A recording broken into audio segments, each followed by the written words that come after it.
वडेश्वर महोत्सवाच्या संपूर्ण टीमसाठी टाळ्या वाजल्या नाही, कारण हा जो 3 दिवसाचा रंगतदार कार्यक्रम इथं सुरू आहे, या कार्यक्रमामध्ये मी सुद्धा आजच्या दिवसामध्ये थोडासा आपल्या उपस्थितीत आहे. त्या जोरदार टाळ्या वाजल्या, कारण आजची रात्र आपल्याला रंगतदार करायची आहे. रात्री 12 वाजलेले आहेत. आजची रात्र आपल्याला रंगतदार करायची आहे, कारण आम्ही कलावंतच नव्हे तर तुम्ही रसिक प्रेक्षक सुद्धा तितकेच प्रतिसाद देण्याचे अभिप्रेत आहेत आणि अपेक्षित आहेत. सो नमस्कार, मी महेश कुमार, व्हॉइस कलाकार रत्नागिरी. आता सध्या मी मुंबईला असतो आणि मी माझ्या आवाजाच्या माध्यमातून एक ओळख निर्माण करत असतो, कारण असे विचित्र प्रकारचे आवाज मी माझ्या गळ्यामध्ये सजवलेले आहेत. हे फक्त मला दिसतात आणि तुम्हाला फक्त ऐकायला येतात. तर आवाज आणि मी आहे तर तुम्ही आहात, तुम्ही आहात म्हणून मी आहात ना तुम्ही. तर मग जाऊया आवाजाच्या दुनियेमध्ये. आवाज कसे असतात आणि त्याचं वास्तव्य काय आहे हे आपल्याला मी दाखवणार आहे. साऊंड ऑपरेटर माझे नवीन आहेत, त्यांना मी कुठल्याही प्रकारची माहिती माझी दिलेली नाही आहे, तरी सुद्धा तुम्ही हा एवढा कीर्तिमान उभा केलेला आहे, माझा आवाज लोकांपर्यंत पोहोचवत आहेत. त्याच्यामध्ये थोडासा तुमचा एक मला सहकार्य लागणार आहे की मी काही आवाज काढतो त्याला थोडा इको पण लागेल. जसं की मी फॉर एक्झाम्पल गिटारचा आवाज काढेन, ड्रम सेटचा आवाज काढेन, त्या टायमाला तुम्हाला थोडंसं इको वगैरे टाका. एखाद्या ॲक्टरचा आवाज काढेन. तर मला गुहागरबद्दल माहिती आहे, कारण मी रत्नागिरी जिल्ह्याचा सुपुत्र असल्यामुळे गुहागरबद्दल मला फारशी माहिती आहे. काही माझे मित्र आहेत, व्यासपीठावरनं मला दिसत आहेत, त्यांनी मला सांगितलं की तुम्ही नुसतं गुहागर पाहिलं होतं, आज बघा.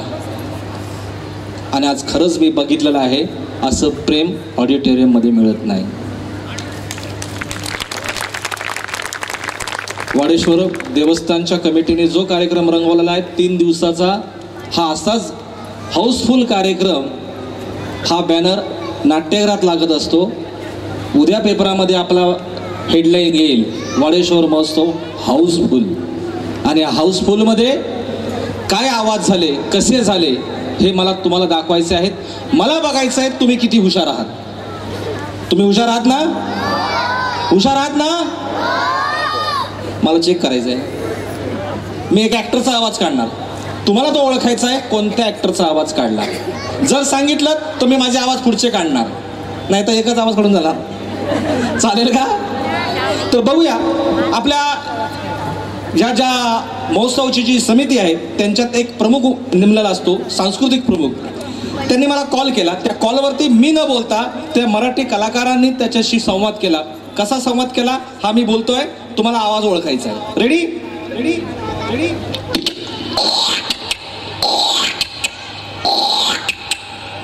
जुन्या काळातला लँडलाईन आहे, आताच नव्हे.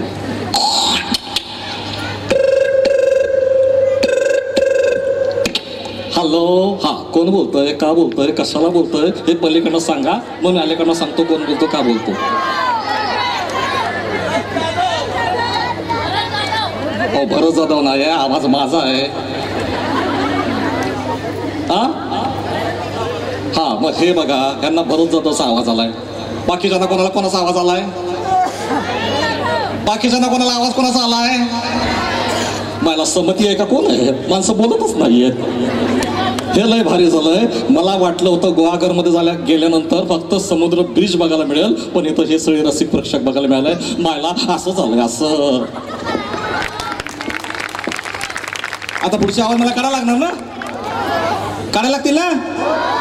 तर मग मला आमंत्रित केल्यानंतर माझे मित्र समीर महाडिक यांनी ह्या कार्यक्रमाचं जे आयोजन केलं, त्या आयोजनाच्या कार्यक्रमामध्ये एक लेडीज डान्सर, एक मिमिक्री आर्टिस्ट महेश कुमार आणि एक ग्रुप डान्स, असे सगळे वेगवेगळ्या दिशेतनं बोलवलेले. मी मुंबईवरून आलो. मला सांगितलं गुहागरमध्ये तुम्ही 5 मिनिटात पोहोचायला पाहिजेत, कारण आपल्याला 9:30चा वेळ दिलेली आहे. आता माझी एंट्री बघा 12च्या पुढे आसपास झालेली आहे. माझं विमान कधी लँडिंग होणार इकडे? मी ज्या विमानात बसलो त्या इंडियन एअरलाईनच्या विमानाचा आवाज आपल्या समोर सादर करतोय. नीट लक्ष देऊन ऐका. इंडियन एअरलाईनचं विमान.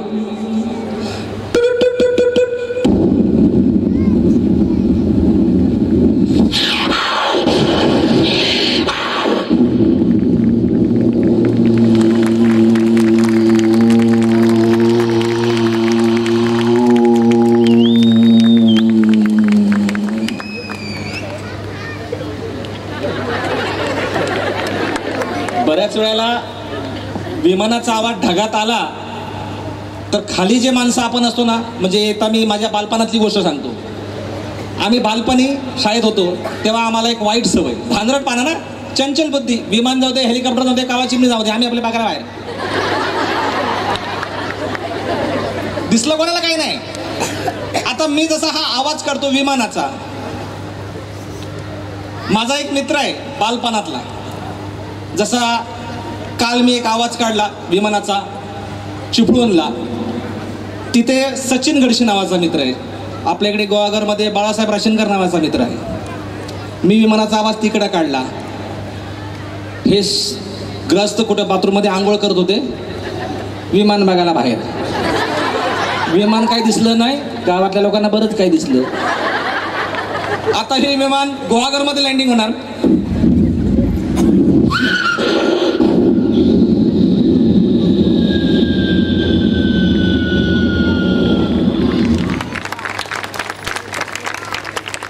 गोवाघरमध्ये एअरपोर्ट आहे.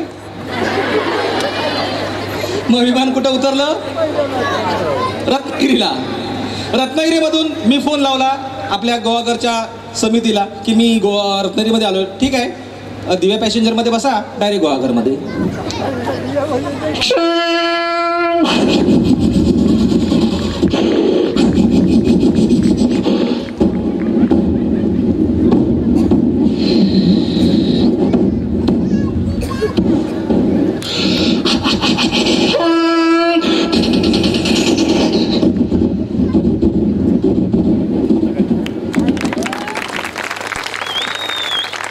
गोवाघरमध्ये रेल्वे स्टेशन नाही. बरेचसे लोक गोवाघरमधनं चिपळूणला जातात. माझी ट्रेन गोवाघरात न येता चिपळूणला आली.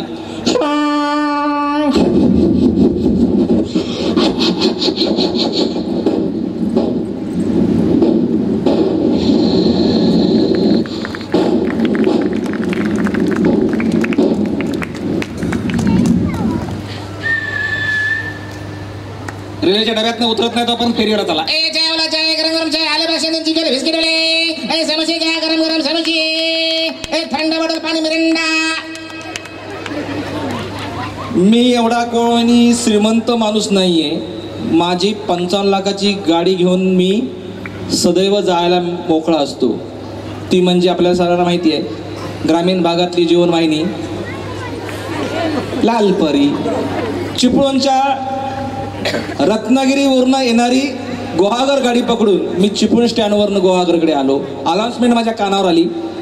जुन्या काळामध्ये कंट्रोलर सांगायचा 3615 चिपळूण गोवाघर, रामपूर मार्गे जाणारी गाडी फलाट क्रमांक 5च्या शेजार लागलेली आहे. आता एक सुंदर गोड आवाजाची मुलगी कुठल्या कोपऱ्यातनं बोलते अजूनपर्यंत सापडलेली नाही. मी 2 वेळा शोधले तिला.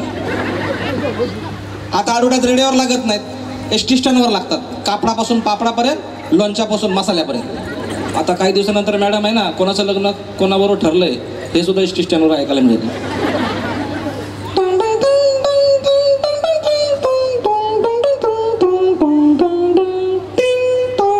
7:50 सुटणारी चिपळूण गोवाघर पलाट क्रमांक 5 वर लागली आहे. ही गाडी रामपूर मार्गतामाने मार्गे जाते.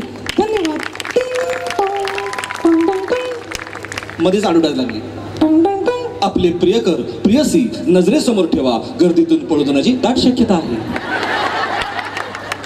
बघा, ज्यांना समजले ते हसताय, ज्यांना नाही समजले ते बघतात कर्माची. एसटी कुठं आल? एसटीचा ड्रायव्हरला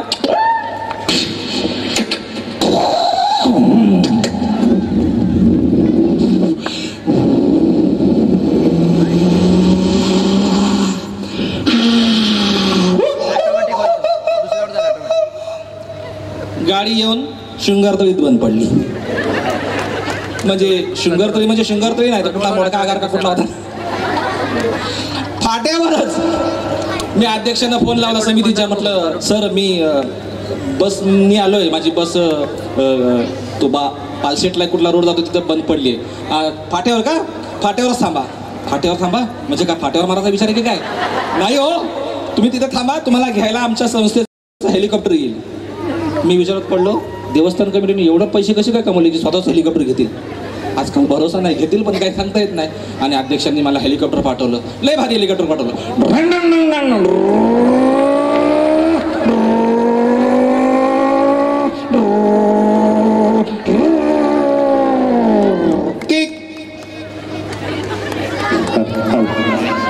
हेलिकॉप्टर नाही, रिक्षा आहे. जर हेलिकॉप्टर आलं तर हेलिकॉप्टर वेगळ्या प्रकारे येईल. इको दादा, थोडासा इको.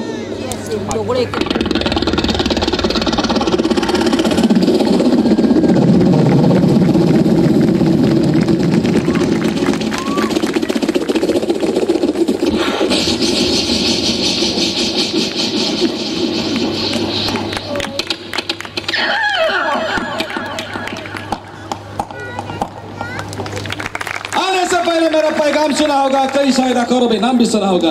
बैठे हुए सभी लोग ये जान ले, धीरे धीरे मेरी आवाज को पहचान ले, क्योंकि मैं जो बोलता हूँ वो करता हूँ, जो नहीं बोलता नहीं वो वाला पुराना होगा, नया वाला मैं व्हाट्सअप कर देता हूँ. जाण्यापूर्वी सुरुवात मी एका अभिनेत्याच्या आवाजाने केली. आता आपल्याला बाकीचे कलाकार येणार आहेत, त्यांचा कार्यक्रम आहे. वेळ खूप कमी आहे. मी हसवण्यासाठी प्रसिद्ध आहे, आपल्या जिल्ह्याचा आहे, म्हणून ह्या गोवाघरमध्ये मी येऊ शकलो. जाण्यापूर्वी एका कलाकाराच्या आवाजामध्ये आपल्या सर्वांना वाडेश्वर देवस्थानच्या कमिटीच्या सर्व सभासदांना आणि ह्या महोत्सवासाठी शुभेच्छा देण्यासाठी एका महान कलाकाराला आमंत्रित करतो, मकरंद अनासपुरे. नाही कसं आहे, या महोत्सवामध्ये मला येणं गरजेचं होतं, पण मला येता आलं नाही. परंतु माझ्या शुभेच्छा खूप शांत प्रकारचे त्यांना मिळणार आहेत, कारण वाडेश्वर महोत्सवाच्या एवढ्या 3 दिवसाच्या कार्यक्रमासाठी त्यांनी जे काही केलेलं आहे ते कौतुकास्पद आहे आणि माझ्या खूप साऱ्या शुभेच्छा त्यांना. गंगे, तुला सांगितलं होतं मध्ये येत जाऊ नको, याला काय अर्थ आहे? मला मी नाही त्यातली कडीला वाटली. धन्यवाद.